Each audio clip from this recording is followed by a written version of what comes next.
Hello बच्चों, आज हम बात करेंगे टेम्परेचर डिपेंडेंस ऑफ रेजिस्टिविटी के ऊपर बेस्ड बहुत ही अच्छे अच्छे न्यूमेरिकल। जैसा कि हमने प्रॉमिस किया था, हमने एक लेक्चर लाया कि भाई रेजिस्टिविटी टेम्परेचर पर डिपेंड करती है, तो किन किन फैक्टर्स पर क्या कहानी कंसेप्ट पढ़ा। आज हम उसका क्वेश्चन सीरीज देखेंगे कि आखिर क्या क्या क्वेश्चन बन सकते हैं टेम्परेचर डिपेंडेंस ऑन रेजिस्टिविटी पर। तो क्वेश्चन नंबर 1 से स्टार्ट करते हैं। मान लेते हैं हमको क्वेश्चन दिया, क्वेश्चन में क्या दिया कि मान लेते हैं कोई एक वायर था, ठीक है। कि हमने कहा कि मान लेते हैं कि अ वायर, ठीक है, हमको जो है कोई एक वायर दिया, ठीक है। अब क्या था, ए वायर, ठीक है, हैविंग, मतलब कि एक वायर लेंगे जिसका रेजिस्टेंस हम मान लेते हैं कुछ किसी एक गिवन टेम्परेचर पर। फिर हम टेम्परेचर बढ़ा के देखेंगे कितना रेजिस्टेंस आएगा, फिर रेजिस्टेंस बढ़ाएंगे और पूछेंगे कितने टेम्परेचर पर रेजिस्टेंस आ रहा। शुरू करते हैं। मान लेते हैं ए वायर, ठीक है, हैविंग रेजिस्टेंस, मतलब हमारे पास जो है एक वायर गिवन है, ठीक है। हमारे पास एक वायर गिवन है जिसके पास हम मान लेते हैं कुछ रेजिस्टेंस होगा, ठीक है, कुछ रेजिस्टेंस होगा। तो मान लेते हैं जो हमारा रेजिस्टेंस का वैल्यू है वो 100 ओमेगा है, ठीक है। किस टेम्परेचर पर? किसी एक टेम्परेचर पर ही तो होगा। तो मान लेते हैं हम कुछ टेम्परेचर वहां पर, ठीक है। हम कुछ टेम्परेचर मान लेते हैं वहां पर कि भाई क्या टेम्परेचर वहां पर हम लेंगे। मान लेते हैं उस समय टेम्परेचर उस वायर का 27 डिग्री सेल्सियस था, ठीक है। कहने का मतलब हमको एक वायर दिया, वायर का टेम्परेचर कितना था, टेम्परेचर उसका था मान लेते हैं 27 डिग्री सेल्सियस, ठीक है। तो उस टेम्परेचर पर जो रेजिस्टेंस था मान लेते हैं 100 ओमेगा है। तो इन्होंने कहा कि मान लो रेजिस्टेंस तुम्हारा जो है 100 से बढ़कर 117 हो गया, तो बताओ किस टेम्परेचर पर इतना रेजिस्टेंस तुम पाओगे। तो इसमें कह रहा है कि मान लो, सपोज ये हमने मान लिया, क्या हमने जो है मान लिया कि जो है उस वायर का जो रेजिस्टेंस है, ठीक है, उस वायर का जो रेजिस्टेंस है भैया, सपोज इट्स रेजिस्टेंस, उसका जो रेजिस्टेंस है मान लेते हैं वो कितना हो गया, हम मान लेते हैं उसका रेजिस्टेंस पहुंच गया भैया कितना, उसका रेजिस्टेंस पहुंच गया 117 ओमेगा। तो बताना है किस टेम्परेचर पर ये कहानी होगी, मतलब कि सपोज देन फाइंड टेम्परेचर। तो हम क्या बताना है, टेम्परेचर बताना है एट दिस रेजिस्टेंस, या फिर हम लिख सकते हैं एट 117 ओमेगा, इस ओमेगा। तो हमने फॉर्मूला पढ़ा था, पिछले लेक्चर में डिस्कस किया, ये देख सकते हो। क्या पढ़ा था कि जो हमारी फाइनल रेजिस्टेंस होती है वो इनिशियल रेजिस्टेंस यहां पर और 1 प्लस अल्फा डेल्टा टी, जहां पर टी क्या था हमारा, जहां पर टी था हमारा चेंज इन टेम्परेचर, ठीक है। टी हमारा क्या था, चेंज इन टेम्परेचर था, और आर एफ हमारा फाइनल रेजिस्टेंस था, और आर आई हमारा इनिशियल रेजिस्टेंस था, ठीक है। तो यहाँ पर आर फाइनल कितना है हमारा 117, तो हम 117 लिखेंगे, ठीक है, is equal to initial resistance हमारे पास कितना है, इनिशियल हमारा कितना है 100 है, ये देखो। तो is equal to R initial हमारा 100 है, और 1 प्लस मान लो अल्फा की वैल्यू हमें दी गई है क्योंकि कांस्टेंट है ये, तो अल्फा की वैल्यू हम मान लेते हैं 1.7 इंटू 10⁻⁻4 वगैरह, ठीक है। इतनी वैल्यू दी गई है, ठीक है। तो क्या होगा 1 प्लस अल्फा, ऐसे ही रखो अभी, alpha into delta T change in temperature, क्या होगा फाइनल टेम्परेचर में से इनिशियल टेम्परेचर को माइनस कर देंगे।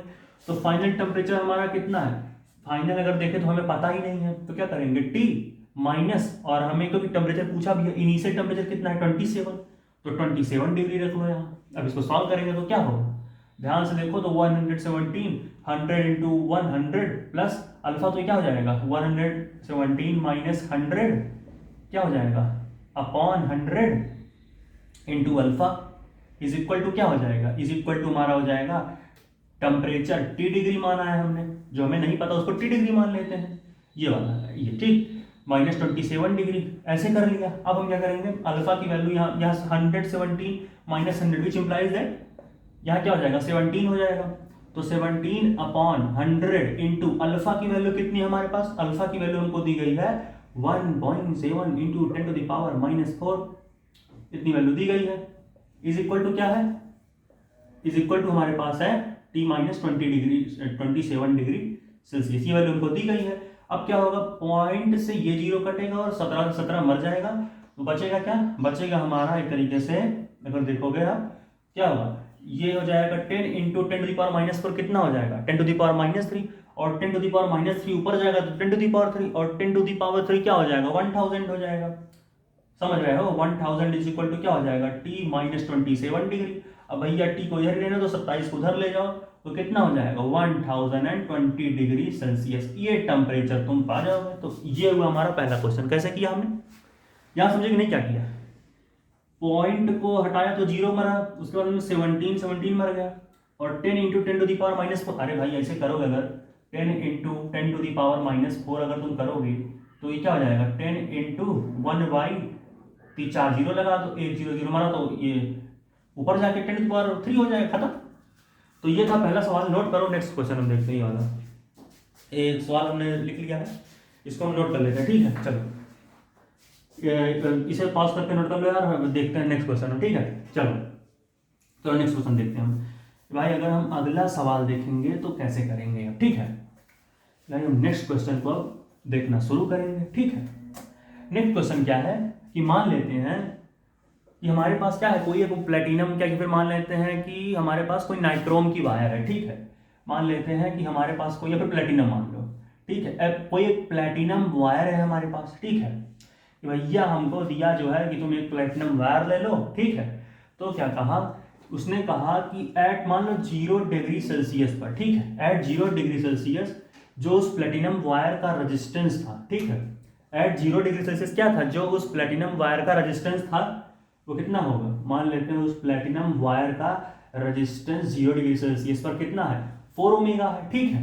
उसके बाद क्या हुआ, टेम्परेचर बढ़ाने पर वो जो है क्या हो गया 100, मान लेते हैं हमने टेम्परेचर 100 डिग्री सेल्सियस कर दिया, ठीक है। हमने जब टेम्परेचर 100 किया तो क्या हुआ, एंड एट 100 डिग्री सेल्सियस, ठीक है।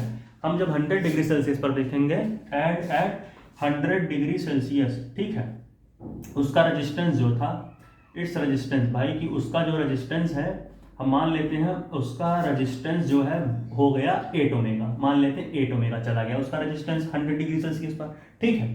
तो कह रहा है कि देन फाइंड, ठीक है, देन फाइंड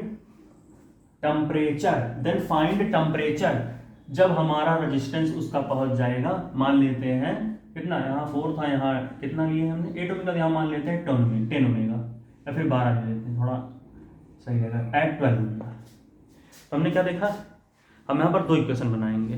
पहले हम ले लेते हैं क्या, पहले हम लेंगे कि इस रेजिस्टेंस पर हमारा, अगर इन दोनों कंडीशन में देखें तो एक हमारा बनेगा resistance at 100 degree Celsius is equal to resistance at 0 degree Celsius 1 plus alpha delta T, ये बनेगा। और एक इक्वेशन क्या बनेगा, रेजिस्टेंस एट 100, सॉरी रेजिस्टेंस कितना हमारा हो जाएगा, हाँ, resistance at T degree Celsius, इस टेम्परेचर पर भी कुछ रेजिस्टेंस होगा, तो मान लेते हैं resistance at T degree Celsius is equal to, हम मान लेते हैं R0 इंटू 1 प्लस, ठीक है, R0 इंटू हम क्या मान लेते हैं R0 इंटू 1 प्लस अल्फा, और उसके बाद हमारा अगर टेम्परेचर देखें तो क्या होगा, यहाँ पर भी डेल्टा टी कुछ आएगा तो उसको रखेंगे, ठीक। तो यहाँ पर हम पुट करते हैं, तो अगर हम यहाँ पर देखें विच इम्प्लाइज दैट, तो यहाँ पर R100 की वैल्यू कितनी है, अगर देखें तो हम अगर R100 पर देखें तो हमारा कितना है 4 ओमेगा और इस 8 ओमेगा, तो 8 ओमेगा है, 8 इक्वल टू क्या हो जाएगा, इनिशियल इसके लिए क्या होगा, इनिशियल रेजिस्टेंस 4 होगा इसके लिए, तो 4 into 1 plus alpha, delta T की वैल्यू कितनी हो जाएगी हमारी 100 माइनस 0, तो क्या हो जाएगा 100 हो जाएगा, तो क्या हो जाएगा 100 अल्फा हो जाएगा ये, तो ठीक है।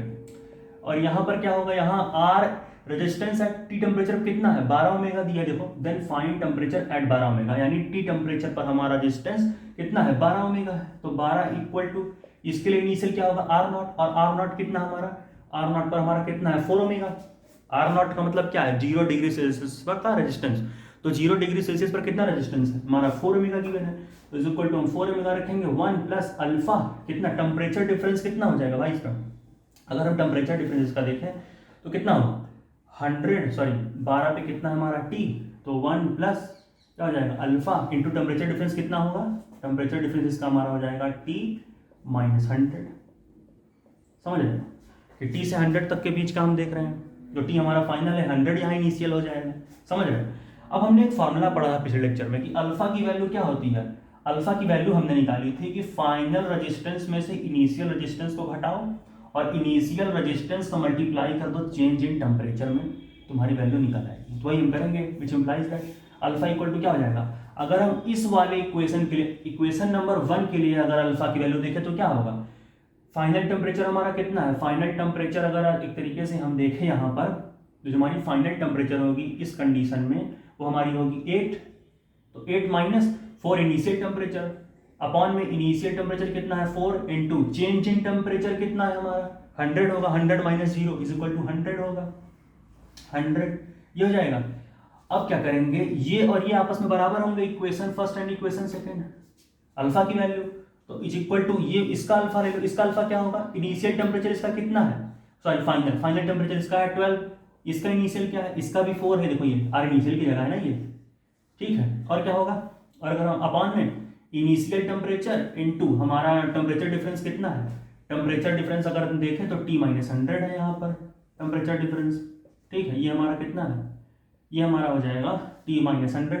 अब हम क्या करेंगे, 8 माइनस 4 इक्वल टू क्या आ जाएगा 4 अपॉन 400, ठीक है, इज इक्वल टू 12 माइनस 4 हमारा कितना हो जाएगा 8 हो जाएगा, 12 माइनस 4 करो कितना आएगा हमारा, अच्छी इधर आ जाएगा, हाँ 8 अपॉन कितना आ जाएगा 8 अपॉन 4 क्या जाएगा T माइनस 100, तो 4T माइनस 400 ऐसे हो जाएगा, ये यहाँ से ऐसे लिख लो, ठीक है, विच इम्प्लाइज दैट क्या हो जाएगा हमारा 40 और माइनस 400 इसकी तरफ हो जाएगा, तो क्या हो जाएगा 40 इंटू 4 कितना हो जाएगा 4 4 16T माइनस कितना हो जाएगा, ये भी इधर आ जाएगा, तो 4 4 1600, तो माइनस 1600, 16T माइनस 1600, ठीक है, 16T माइनस 1600 हो जाएगा, ठीक है, तो 16T माइनस 1600 हो जाएगा इधर से।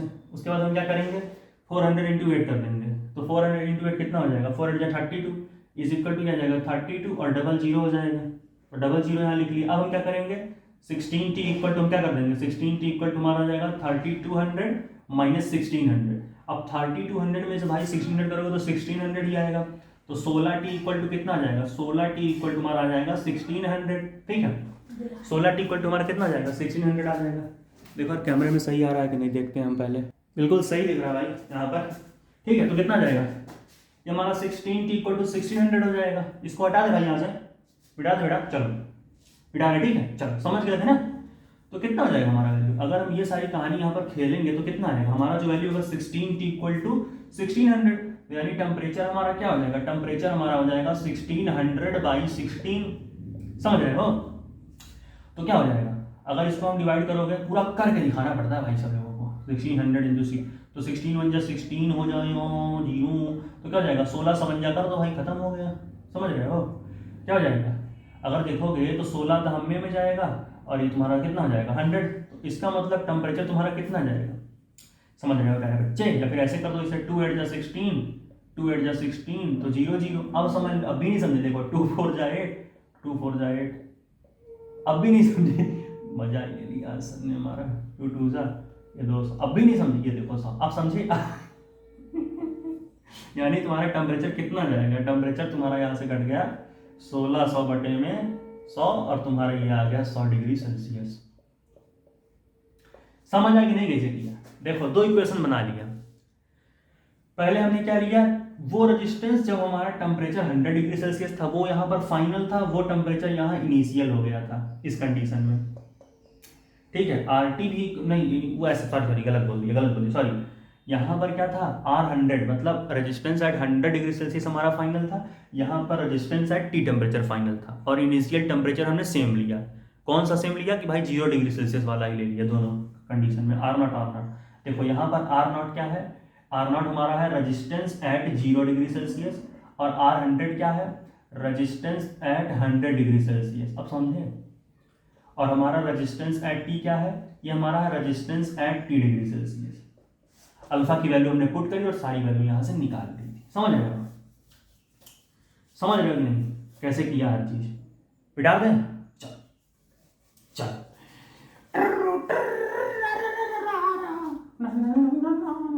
ठीक है। अभी भाई नेक्स्ट क्वेश्चन हम देखते हैं कि भाई हम एक और क्वेश्चन लेंगे और वहां पर देखेंगे कि आखिर हमारी क्या क्या खूबसूरत सी कहानियां बनेंगी। इतना समझे कि नहीं, समझ रहे हो ना।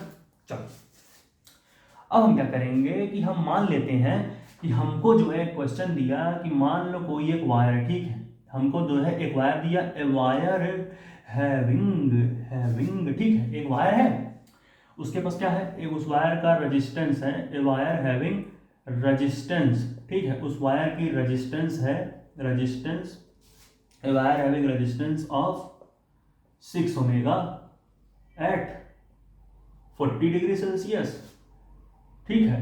देन फिर कहा कि देन इट्स क्या किया, इसका जो रेजिस्टेंस हो गया, मान लेते हैं कि भैया उसका रेजिस्टेंस जो है, देन इट्स रेजिस्टेंस बिकम, ठीक है, उसका रेजिस्टेंस जो है बढ़कर हो गया 10 ओमेगा। किस टेम्परेचर पर, मान लेते हैं टेम्परेचर भी तो बढ़ाओगे, अब मान लेते हैं एट 44 डिग्री सेल्सियस। तो पूछा देन फाइंड अल्फा, अल्फा की वैल्यू बतानी है फॉर दैट वायर, कि उस वायर के लिए अल्फा की वैल्यू क्या होगी, यही पूछा है हमसे। तो क्या होगी उसकी वैल्यू, सीधी सी बात है, हम क्या करेंगे, अल्फा की फॉर्मूला हमने पढ़ा है कि resistance at final temperature minus resistance at initial temperature upon resistance at initial temperature into delta T. Resistance at final temperature कितना है देखो तो 10 ओमेगा, ये देखो 10 ओमेगा एट 44, तो 10 ये इनिशियल टेम्परेचर का resistance 10 minus 6 upon R initial कितना है, आर इनिशियल हमारा 6 इंटू चेंज इन टेम्परेचर कितना होगा 40 माइनस 44 माइनस 40, ठीक है, तो इक्वल टू क्या हो जाएगा 10 माइनस 6 अपॉन 6 इंटू 44 माइनस 40 कितना हो जाएगा 4 हो जाएगा प्यारे बच्चे, which implies that 10 minus 6 equal to 4 upon 6 into 4, 6 4 जा 24, 4 से 24, ठीक है, तो कितना हो जाएगा 4 1 जा 4 यानी 1/6, यानी कि अगर हम इसको डिवाइड करें,